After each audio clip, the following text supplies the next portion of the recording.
So, welcome to the deep dive. Today, we are looking directly at something that, well, it probably caused you at least a few cold sweats back in school. Oh yeah, the classic math anxiety. Exactly.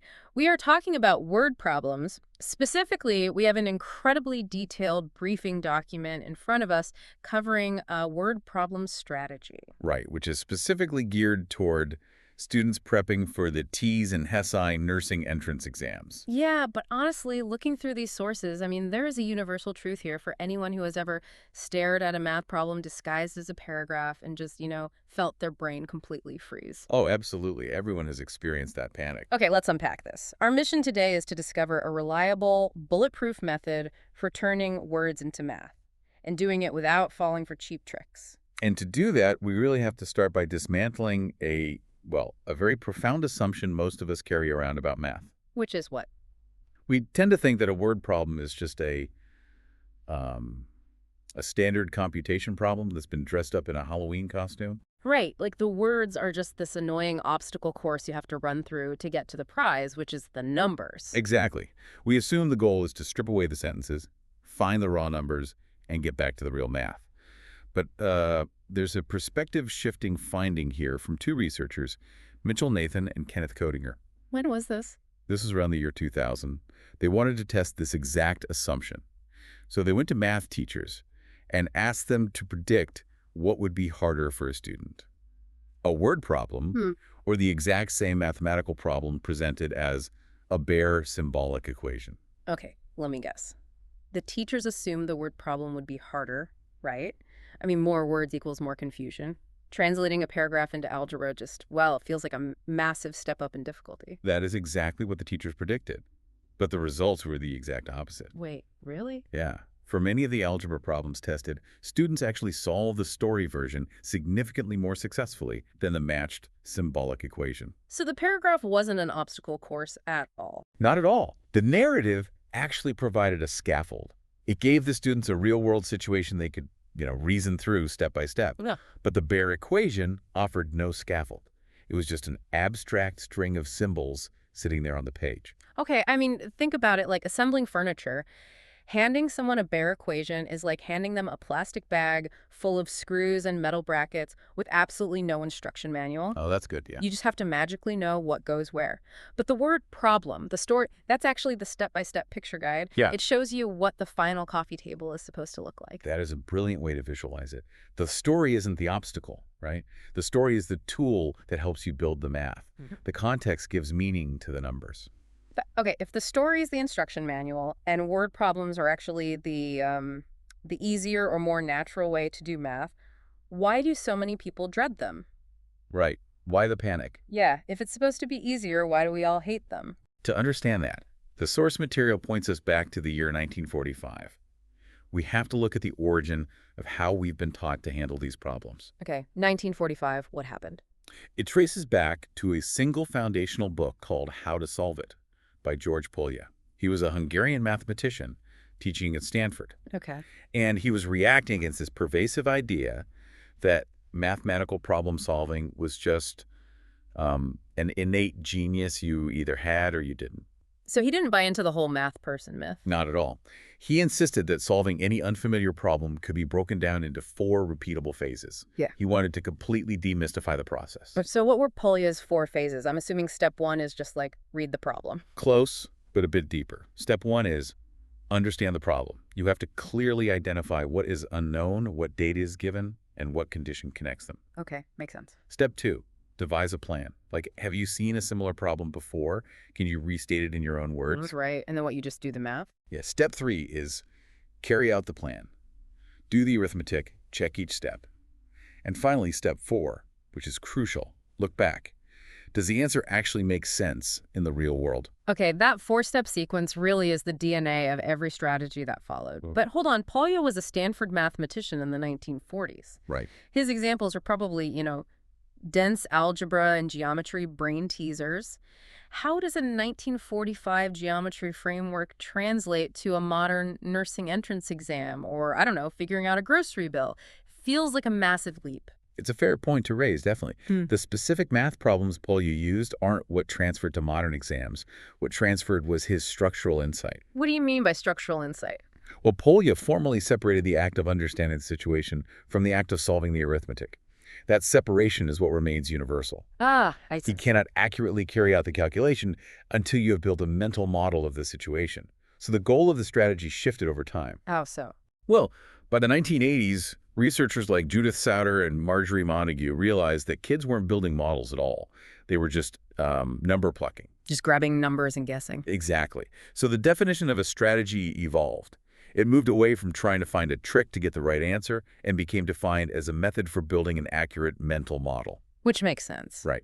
And then there's the realistic mathematics education movement, started by Hans Freudenthal, which goes even further. What do they argue? They argue that the contextualized reasoning, the story itself, is the mathematics. It's not a detour from the math. The logic of figuring out the real-world situation is the core mathematical act. Wow. Okay, so we have this beautiful, pure framework from Polya. Understand, plan, execute, check. But let's be honest, that is not what most of us experienced in school. Not even close. That framework got incredibly distorted over the decades, didn't it? Oh, it got turned into a hunt for shortcuts. Yeah. Teachers wanted a way to make word problems faster and less painful for kids, so they started teaching the keyword strategy. Here's where it gets really interesting. This is the big debate, right? Yes. The briefing document highlights this as the biggest ongoing fight in the math education field. The keyword strategy versus schema-based instruction. The keyword strategy. Okay, I definitely remember this. You learn that certain words reliably map to certain operations on your calculator. Right, like flashcards. Yeah. So if you see the word altogether, you add. If you see left, you subtract. Times means multiply. Per means divide. It sounds so efficient, you know? You just scan the paragraph, find the magic word, hit the button, and you're done. And it is an absolute trap. It completely breaks down the moment a problem involves multiple steps or compares two different things. Give me an example. Let's walk through a classic one from the research. It's called the Sarah and Tom sticker problem. The problem goes like this. Sarah has 3 times as many stickers as Tom. Together, they have 48 stickers. How many stickers does Tom have? Okay, let me put myself in the shoes of someone relying entirely on keywords. Go for it. My brain scans that sentence and immediately zeroes in on the word times. And what does times mean? It means multiply, or in this case, maybe divide. I see the numbers 48 and 3.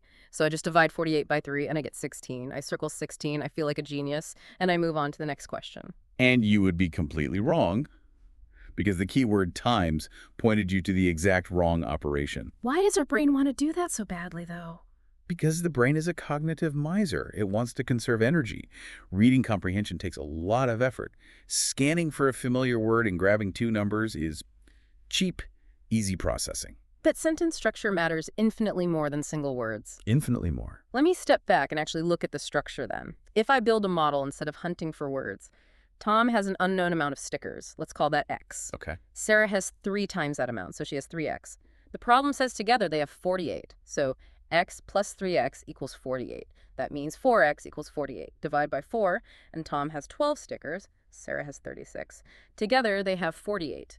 The keyword times totally sabotaged me. It bypassed your reasoning entirely. And this is exactly what happened in the famous Captain's Age disaster. Oh, yes. The Captain's Age. This blew my mind. It's legendary in math education. In 1985, a researcher named Stella Baruch gave a group of school children a seemingly simple math problem. They walked into classrooms and said, a ship has 26 sheep and 10 goats aboard.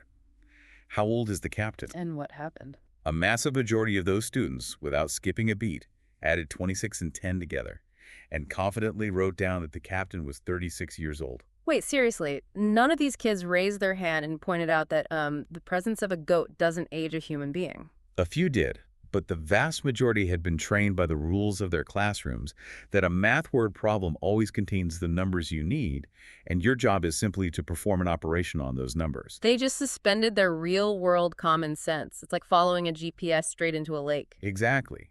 The keyword strategy flips a switch in the brain that turns off metacognition. Metacognition meaning thinking about your own thinking. Right. It's that inner voice that says, wait a minute, does this make sense? The students who added the sheep and goats had their metacognition turned off. They weren't reading a story about a ship. They were playing a word search puzzle. And what's wild is that a lot of the study tricks we still use actually reinforce this bad habit. I'm looking at this popular classroom mnemonic mentioned in the sources, Oh, SUBs. yes. SUBs. It stands for circle the numbers, underline the question, box the keywords, evaluate, and solve. Right. And while it seems foolful, think about what box the keywords is actually demanding of a student. It's explicitly training them to hunt for surface triggers. It's telling them to ignore the narrative scaffold and just look for the magic button to press. It's literally training the sense-making right out of them. Exactly. So if keywords are a trap and mnemonics like cubes are fundamentally flawed, we have to rebuild our strategy from first principles. Okay, so if you are sitting in a TEAS or HESI exam or just trying to figure out a complex real-world scenario, what should you actually do? How do we turn the metacognition back on? The research points to 3 sequential principles. Principle 1. Build a situation model before you attempt a math model. Meaning what? Exactly. Before you even touch a plus or minus sign on your calculator, restate the problem in your own words, or better yet, sketch it out visually. A prime example of this is Singapore's bar model method, which was developed in the 1980s. I've seen diagrams of this. Walk me through the mechanics of how drawing a bar actually solves the problem. Okay, let's take a simple comparison problem. Maria has $45. She has $15 more than her brother. How much do they have together? Okay. If you use keywords, the phrase more than might trick you into adding 45 and 15.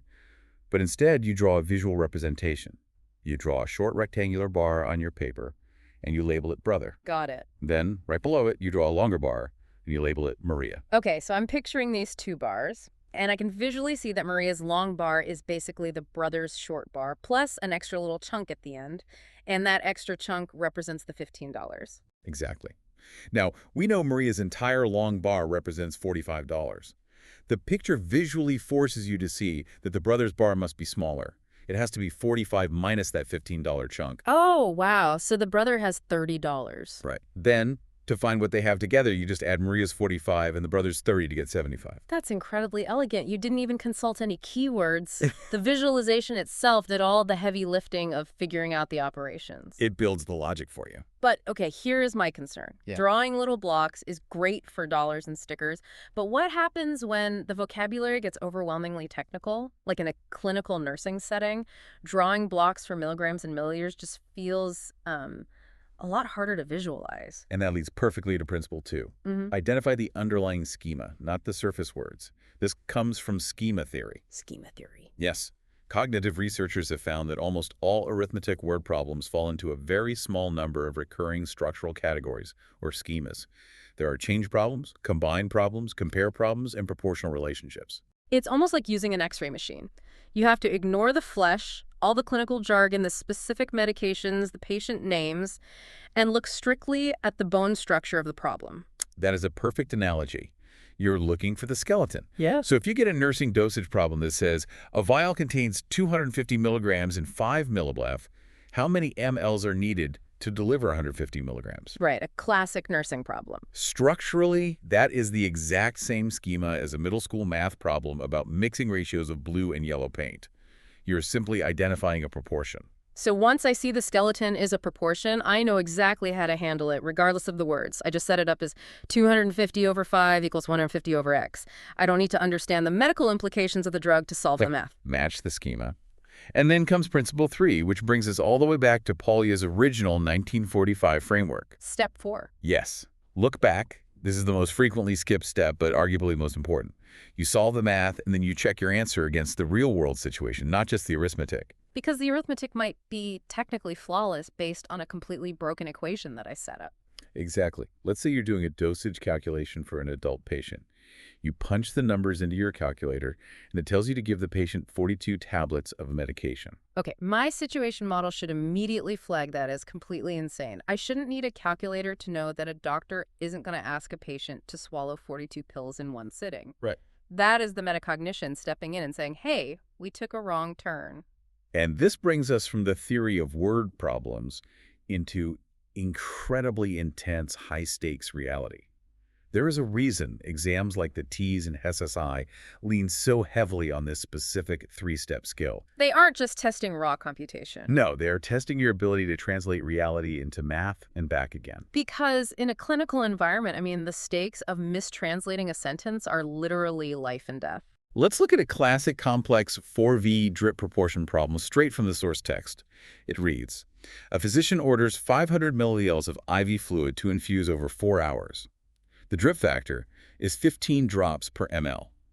What is the drip rate in drops per minute? Okay, reading that, the keyword strategy is completely dead in the water. There is no single magic word in that sentence that tells me to multiply this, divide that, and carry the one. None. The only way through a problem like that is a schema approach, specifically a technique called dimensional analysis. Which sounds terrifying. Don't let the name intimidate you. It's essentially a game of matching units so they cancel each other out. You don't even worry about the numbers at first. You focus entirely on the words. So how does the matching game work? You start with what you have, a fraction of 500 millibos over 4 hours, but your final goal is drops per minute, so you need the ml to disappear. To do that, you multiply by a fraction that has ml on the bottom. The problem gives you the drip factor, 15 drops per 1 ml. Okay, let me get this straight. Since I have ml on the top of the first fraction and ml on the bottom of the second, they cancel each other out. Exactly. The word ml is gone. Now I'm just left with drops over hours. Right. But we need drops per minute, so we need the word hours to disappear. We multiply by a known conversion, 1 hour over 60 minutes. The hours on the top cancels the hours on the bottom. You are left with exactly the units you want, drops per minute. And only then do you crunch the numbers attached to those words. Yes, which gives you roughly 31 drops per minute. It really is an elegant matching game, but I can easily see how wrapping that matching game in dense medical terminology just completely overloads someone's brain during an exam. Oh, absolutely. And that phenomenon has a name. The briefing document points to John Sweller's cognitive load theory, developed in 1988. When a story problem is dressed up in unfamiliar clinical language, reading and interpreting that language consumes working memory. What does cognitive overload actually feel like, though? Give me an analogy. Okay, imagine working memory as a very small tabletop in your brain, where you can only hold a few items at once. If you are trying to solve a math problem, but you are also struggling to decode words like infuse, drip factor, or subcutaneous, those medical terms take up all the space on the tabletop. It's like trying to read a dense philosophical novel while someone is shouting random phone numbers at you. You literally do not have the mental RAM left to do the math. Exactly. So failing a word problem in nursing school doesn't necessarily mean you are bad at math. It's a tested, measurable gap that is distinct from raw mathematical ability. It's a cognitive overload issue caused by the vocabulary. And this isn't just an issue for nursing students either. The sources put all of this under the broader umbrella of numeracy. Right. Numeracy is basically the life skill of handling quantitative information in real contexts. Yes. It's the same fundamental skill, whether you are understanding your tax bracket, comparing two different mortgage rates, or, just scaling a recipe to feed a larger family at Thanksgiving. But to emphasize why you should care about mastering this, especially if you are heading into a clinical field, an error in translating a sentence to an equation isn't just a red mark on a test. In the nursing field, this specific type of error is a recognized, heavily studied category of medication error risk. We are talking about preventing harm, not just passing a prerequisite. When you treat word problems as an abstract game of hunting for keywords, you detach the math from reality. And when you detach math from reality in a clinical setting, people get hurt. So, to synthesize the core lessons for you to take away from this entire deep dive. First, model the situation before you do the math. Draw the bars. Yes. Second, treat keywords as weak hints at best, never as rigid rules. Third, use your X-ray vision to recognize the underlying skeleton, the schema of the problem. Remember that the story is actually providing a scaffold to help you. It doesn't make the math harder. And finally, always look back. Check your answer against reality to make sure you aren't prescribing 42 pills. And if we connect all of this to the bigger picture, there's a very provocative thought embedded in this research about numeracy and sense-making in our modern world. Think back to the Captain's Age study, where students just blindly added the sheep and the goats because they relied entirely on shortcuts. Right. It trained them out of sense-making. The metacognition was switched off completely. Yes. And today, we rely heavily on automated calculators and apps for everything. We use apps for calculating the tip at a restaurant, for splitting a complex bill with friends, for automatically scaling those Thanksgiving recipes. We're essentially outsourcing the situation modeling of everyday life to our phones. Wow, we're literally letting the app draw the bar model for us. So the question is, how is that outsourcing impacting our broader metacognitive abilities? By letting an algorithm build the mental model for us, are we slowly losing our innate defense against implausible data? As a society, are we becoming those kids adding sheep and goats when we look at misleading statistics in the news or manipulated financial data in our real lives? That is a fascinating and slightly terrifying question to leave on. I mean, if you don't build the model yourself, you don't truly own the logic. Thank you so much for joining us on this deep dive. The next time you are faced with a dense, confusing word problem, whether it's on a high-stakes exam or just trying to figure out a discount in the aisle of a grocery store, remember, don't just stare at the bag of screws. Sketch out the instruction manual first. Build the model. We'll see you next time.